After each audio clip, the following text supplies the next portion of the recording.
आज हम देखेंगे इफिसियों की पत्री उसका 4था अध्याय और उसकी पहली आयत से देखेंगे।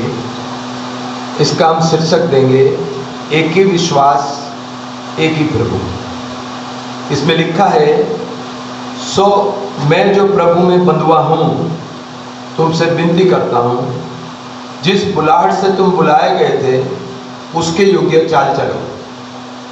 पौलुस ये कहता है, प्रभु यीशु मसीह ने मुझे कैद कर रखा है, मुझे बंधुआ बना रखा है और उसी की इच्छा से मैं सब कुछ कर सकता हूँ। मेरी अपनी मर्जी से मैं कुछ नहीं कर सकता। इसलिए लिखता है कि मैं प्रभु यीशु मसीह में बंधुआ हूँ और इसीलिए मैं तुमसे विनती करता हूँ, जिस बुलाहट से तुम्हें बुलाया उसके योग्य चाल चलो। जिस बुलाहट से उसने मुझे बुलाया और मैं उसका बंधुआ बन गया, जिस बुलाहट से उसने मुझे बुलाया और मैं उसका कैदी बन गया।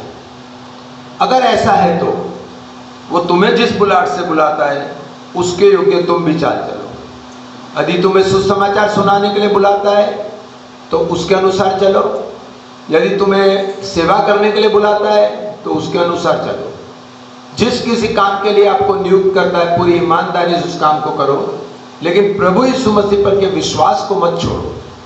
ये समझाने के लिए पौलुस ने बोला है कि प्रभु ने मुझे बंधुआ बना दिया है। पौलुस पहले प्रभु के लोगों को सताने वाला, प्रभु के लोगों को परेशान और समस्याओं में डालने वाला, उनको ताड़ना देने वाला, उनको दंड देने वाला मनुष्य था। जिस दिन प्रभु ने उसे पकड़ा है, सब कुछ छोड़कर प्रभु के पीछे हो लिया है और उसके बाद प्रभु ने इस रीति से पकड़ा कि प्रभु के पास से वो छूट नहीं पाया है। इसलिए बोलता है कि प्रभु ने मुझे बंधुआ बना लिया है। प्रभु यीशु मसीह की सामर्थ यहाँ पर वो दर्शाना चाहता है कि उसकी इतनी सामर्थ है कि अगर वो किसी को बंधुआ बना ले तो उसके हाथ से छूट नहीं सकता।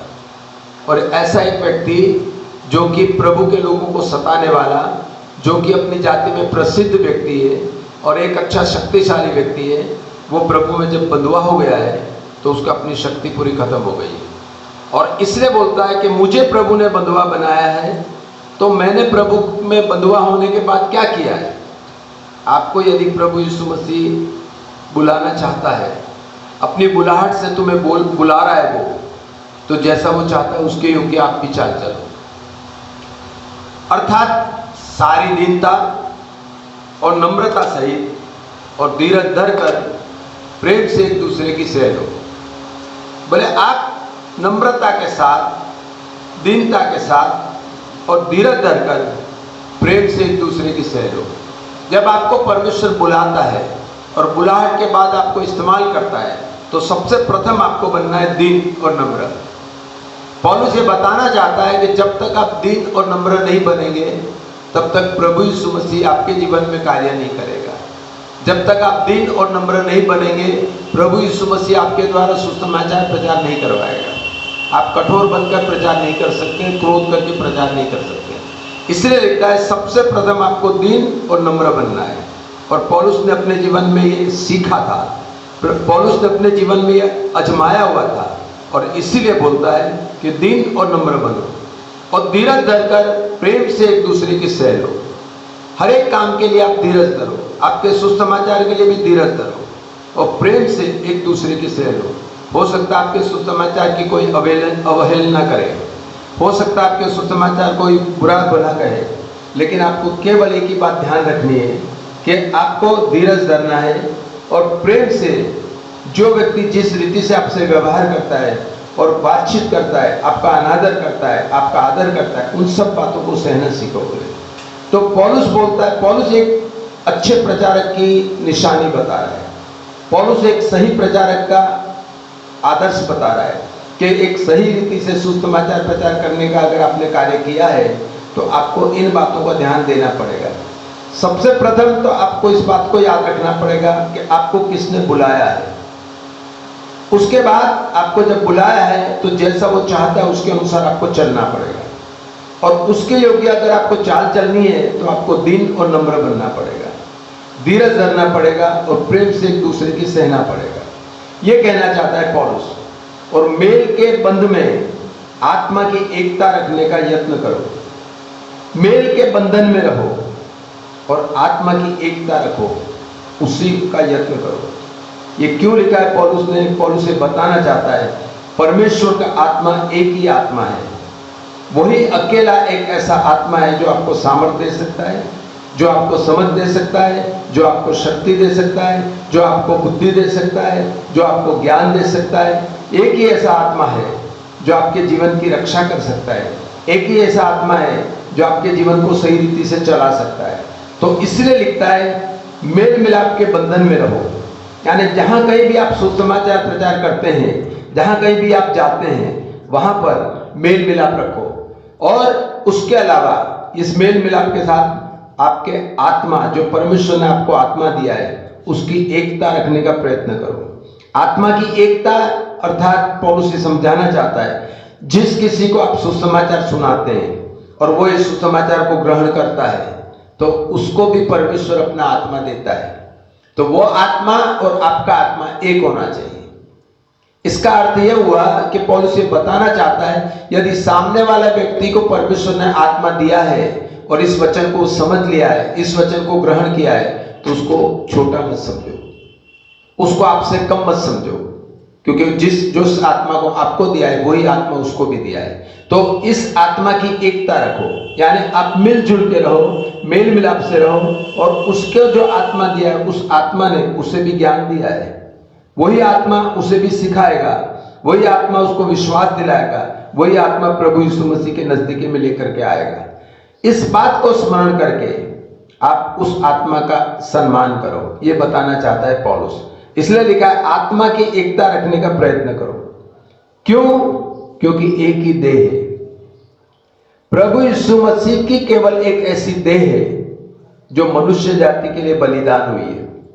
संसार में उससे पहले, जब से सृष्टि बनी तब से लेकर के प्रभु यीशु मसीह के आने तक, और प्रभु यीशु मसीह के बाद से लेकर के जगत के अंत तक कोई और ऐसी देह नहीं है जो मनुष्यों के प्रायश्चित के लिए बलिदान हो जाए। तो बोलता है वो एक ही देह ऐसी है जो मनुष्यों के प्राणों के लिए बलिदान होने को तैयार हो गई है। ऐसी एक ही देह है जो देह आपके लिए दुख उठाने को तैयार हो गई। ऐसी एक देह है जिस देह ने शारीरिक रूप लिया है। परमेश्वर का पुत्र होने के बावजूद प्रभु यीशु मसीह ने देह धारण की है, एक शरीर को धारण किया है। तो ऐसा केवल एक ही शरीर है संसार में। संसार में और कोई दूसरे शरीर की उपमा आप नहीं दे सकते कि ऐसी एक दूसरी देह हो जो परमेश्वरत्व को छोड़कर मनुष्य बने हो। तो बोले देह एक ही है। इफिसियों की पत्री में, इफिसियों के नगर में पौलुस इस बात को समझाना चाहता है, क्योंकि जहां कहीं भी इसने सुसमाचार प्रचार किया है, अन्य जाति लोग बहुत सारे इसके सुसमाचार के द्वारा इसके साथ शामिल हुए। अगर इसके साथ शामिल हुए हैं तो पौलुस इस बात को अच्छी रीति समझ गया है कि प्रभु यीशु मसीह चाहता है कि जहां कहीं भी सुसमाचार प्रचार होता है वहां के सुसमाचार पर आपको विश्वास भी करना पड़ेगा। वहां के सुसमाचार जिनको दिया गया है उन लोगों को परमेश्वर ने आत्मा दिया, इस बात को आपको मानना पड़ेगा और उनका आदर और सम्मान करना पड़ेगा।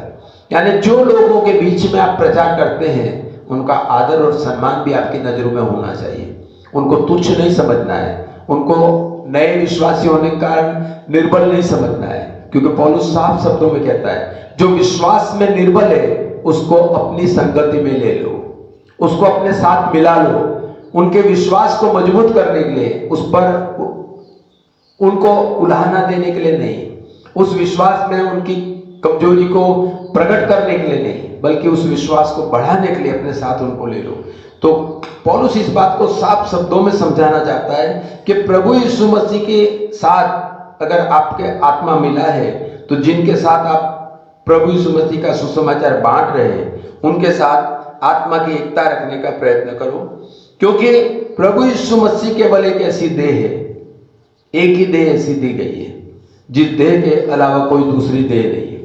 अगर प्रभु यीशु मसीह के अलावा और भी ऐसी देहें होती तो मनुष्य को बहुत सारे मौके होते कि वो इस पर नहीं, उस पर, उस पर नहीं, उस पर, उस पर नहीं, उस पर विश्वास कर सकता था। लेकिन केवल एक ही देह दी गई है, इसलिए मनुष्य इसके अलावा कहीं और जा नहीं सकता है। एक ही देह दी गई है, इसलिए इस प्रभु यीशु मसीह की देह के अलावा किसी और पर विश्वास भी नहीं कर सकता। वो एक ही ऐसी देह है जिस देह के विषय में बाइबल स्पष्ट शब्दों में समझाना चाहती है कि परमेश्वर का एकलौता पुत्र जो कि परमेश्वर का पवित्र जन है, परमेश्वर के अंदर से निकलकर एक देह का रूप धारण किया उसने। तो एक ऐसा शरीर, एक ऐसी देह जो संपूर्ण पवित्र है, संपूर्ण ईश्वरत्व की सामर्थ्य रखने वाली है, संपूर्ण रीति से वो देह में निर्दोष है और निष्पाप और निष्कलंक है, ऐसी देह दूसरी नहीं है। इसलिए लिखा है पौलुस ने साफ शब्दों में, पौलुस बहुत अच्छी रीति समझ चुका है प्रभु यीशु मसीह को। इस प्रभु यीशु मसीह की देह को साधारण समझता था वो, और इसलिए मारने का पूरा प्रयत्न किया था इसके लोगों को। लेकिन जब प्रभु यीशु मसीह की देह के महत्व को समझा, तब इफिसियों की कलीसिया को इस बात को लिखा कि एक ही ऐसी देह है जिस देह पर आप विश्वास कर सकते हैं, एक ही ऐसी देह है जिस देह को आप आदर दे सकते हैं, ऐसी एक देह है जो आपके पापों के प्रायश्चित के लिए बलिदान हो सकती है, ऐसी एक देह है जिस देह को तीसरे दिन परमेश्वर ने जिला दिया है। अब संसार में ढूंढ कर देखो, जांच कर देखो, परख कर देखो, ऐसी किसी देह का वर्णन संसार में नहीं है। जो कि बाइबल के अंदर प्रभु यीशु मसीह के विषय की देह के लिखा है, वो देह का वर्णन कहीं नहीं है। और प्रभु यीशु मसीह की देह धारण करने के लिए एक कुंवारी का इस्तेमाल हुआ था जिसका पति नहीं था। अगर पति होता तो प्रभु यीशु मसीह का वो पिता बन जाता, लेकिन उसका पति नहीं था, कुंवारी थी। और कुंवारी को पवित्र आत्मा के द्वारा प्रभु यीशु मसीह को जन्म लिया गया है। इसलिए उसके विषय में लिखा है, ना उसका पिता है ना उसकी माता है, और जब माता पिता नहीं है तो उसकी वंशावली नहीं है, और वंशावली नहीं है इसका मतलब उसने शादी भी नहीं की है। तो ऐसी एक देह संसार में और कोई दिखा दो, ऐसी कोई देह दूसरी नहीं है जिस देह ने इस प्रकार से अपनी देह धारण की। ऐसा कोई व्यक्तित्व नहीं है जिसने पवित्रता को छोड़कर, स्वर्ग राज्य का अधिकार छोड़कर नीचे आकर एक ऐसी देह का रूप धारण किया हो। तो बोले देह एक ही है, और कहता है आत्मा भी एक ही है। जैसे तुम्हें बुलाए गए थे, अपने बुलाए जाओ, बोले तुम्हें जैसे बुलाया गया वो आत्मा भी एक है।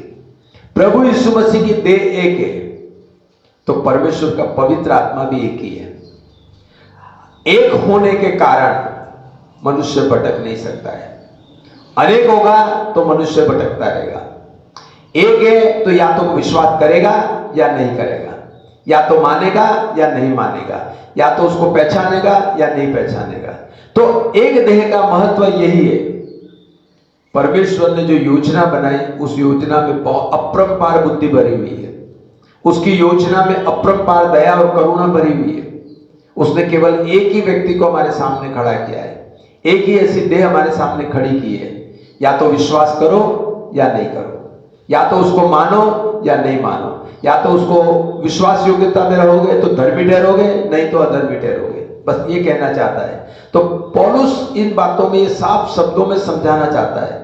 परमेश्वर ने आपके सामने कोई दो बातें नहीं रखी है, परमेश्वर ने आपके सामने और कोई उपाय नहीं रखे हैं जिसके द्वारा आप परमेश्वर की आराधना कर सकते हैं। उसने केवल एक ही देह बनाई है, ऐसी एक देह जो मनुष्य जाति के पापों के प्रायश्चित के लिए बलिदान हुई है। ऐसी एक देह जो केवल एक अकेली एकमात्र देह है जो इस संसार में जन्म लेकर आई है, जिसका स्थान स्वर्ग में था, स्वर्ग छोड़कर इस पृथ्वी पर आया है। ऐसी एक देह जो बलिदान हो गई, कष्ट उठाया, दुख उठाया, हमारे लिए अपना लहू बहाया। और वो देह जिसके ऊपर प्रभु यीशु मसीह को पूरा अधिकार था कि अपनी आत्मा तुरंत निकाल के दे दी ताकि उस देह का कोई नुकसान ना करे, उस देह को कोई तोड़े फोड़े नहीं, उस देह को कोई टुकड़े ना करे। ऐसी एक देह है, और इस देह को तीसरे दिन परमेश्वर ने जिला दिया। ऐसी एक देह जिसमें सामर्थ्य थी, ऐसी एक देह जो पवित्र थी, ऐसी एक देह जो परमेश्वर पिता की आज्ञा का पालन करने वाली देह थी। यानी पौलुस इस बात को बताना चाहता है, उस देह पर जरा ध्यान करो, कैसी देह थी जिसने परमेश्वर की आज्ञा का एक एक अक्षर पालन किया है, जिसने परमेश्वर की आज्ञाओं का उल्लंघन कभी नहीं किया। ऐसी एक देह थी। इसीलिए प्रभु यीशु मसीह इस बात को कहता है, यदि तुम मुझ पर विश्वास करोगे तो तुम मेरे पिता की संतान बन जाओगे। यदि तुम विश्वास करोगे मुझ पर तो आप धर्मी ठहरोगे। यदि आप विश्वास करोगे और मुझे ग्रहण करोगे तो तो आपका भाग्य स्वर्ग राज्य में होगा और आप भाग्यवान कहलाओगे। आपके लिए कोई जाति का मतलब नहीं है, आपके नाम का मतलब नहीं है, आपके उच्च नीच का मतलब नहीं है, आपके रंग भेद का मतलब नहीं है। केवल उस एक देह पर आपको विश्वास करना है।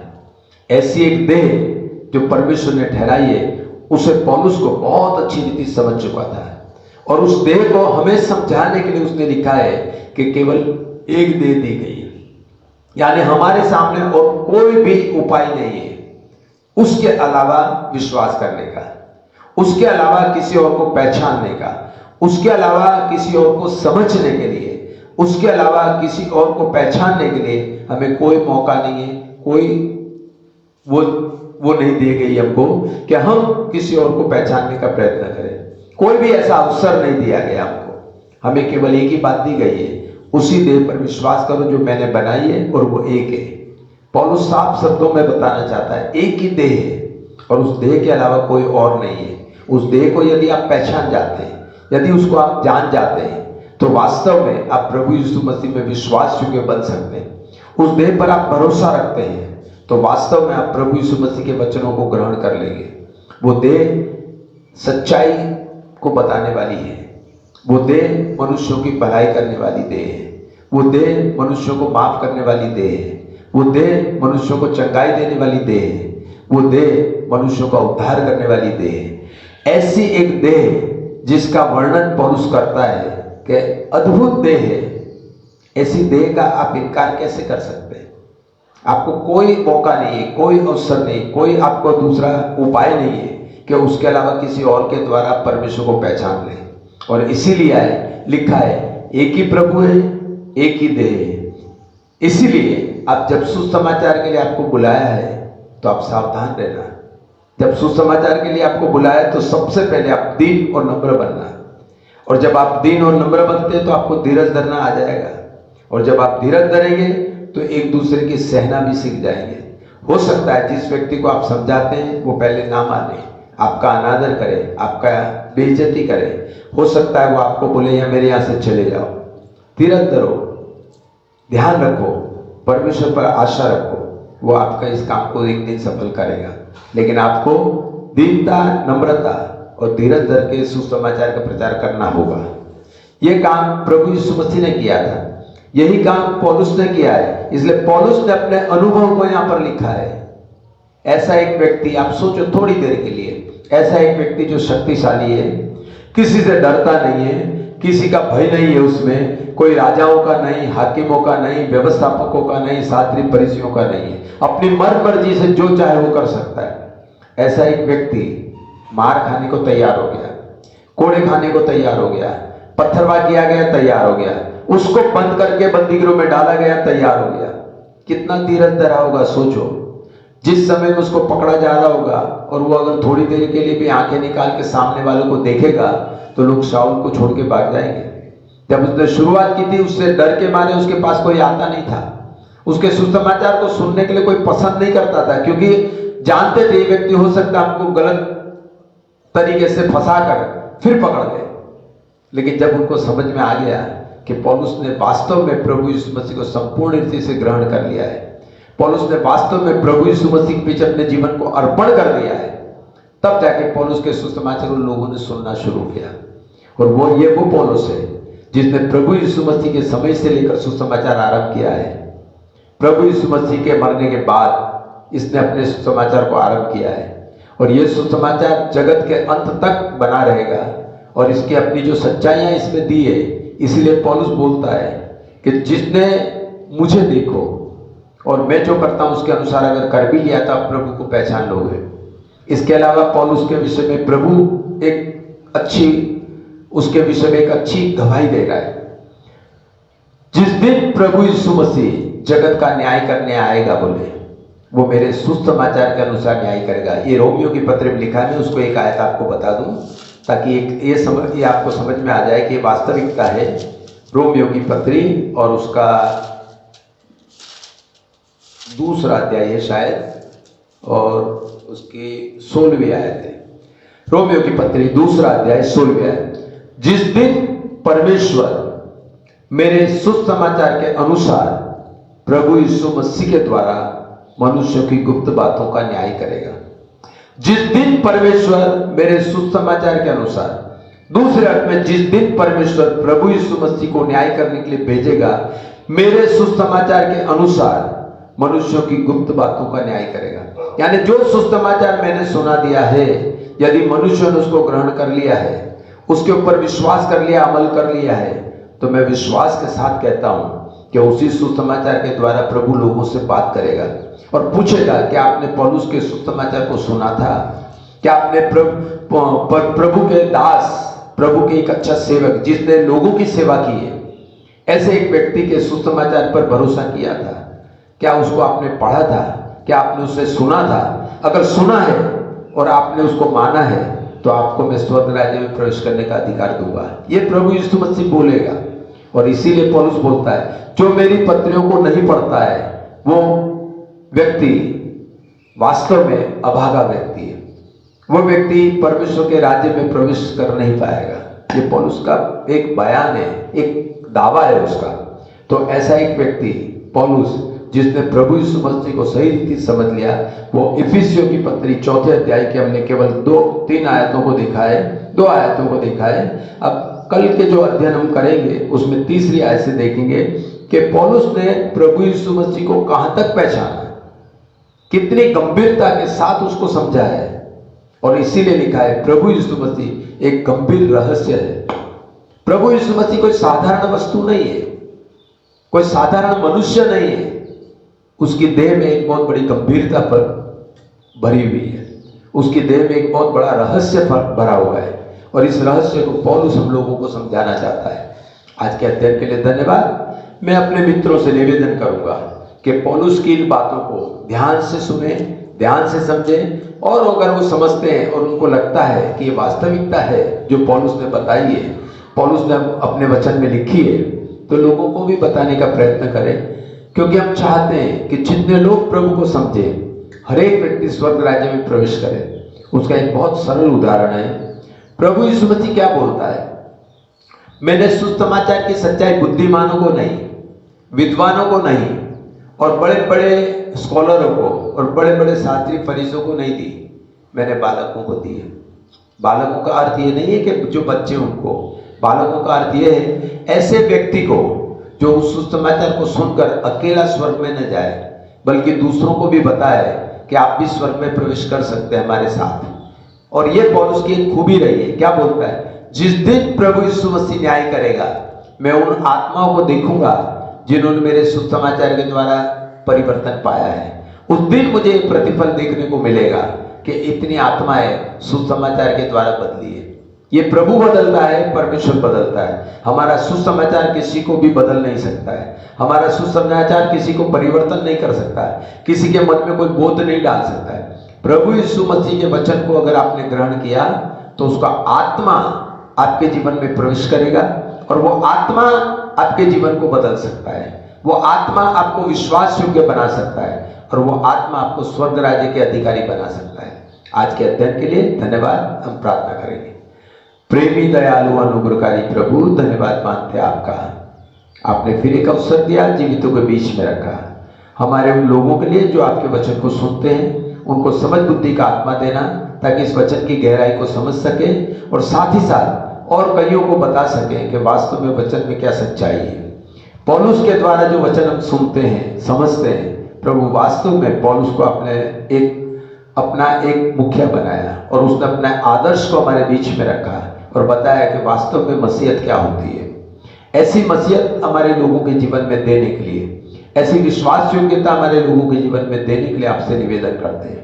किसी के भी घर में, किसी के भी परिवार में, किसी के भी जीवन में कोई भी ऐसी कमी घटी है, तो प्रभु उसको दूर करना। कोई प्रकार की समस्या घरों में, कोई प्रकार की बीमारी, कोई प्रकार की परेशानी है, तो उसको भी दूर करने के लिए हाथ जोड़ के निवेदन करते हैं, ताकि हमारे लोगों का विश्वास बढ़े, वो आपके नजदीकी में और अधिक आए और आपके वचनों को और अधिक सुने। प्रार्थना सुनी, धन्यवाद। जरूरतों को पूरा किया, धन्यवाद। ये छोटी सी विनती प्रभु यीशु मसीह के नाम मांगते हैं, आमीन।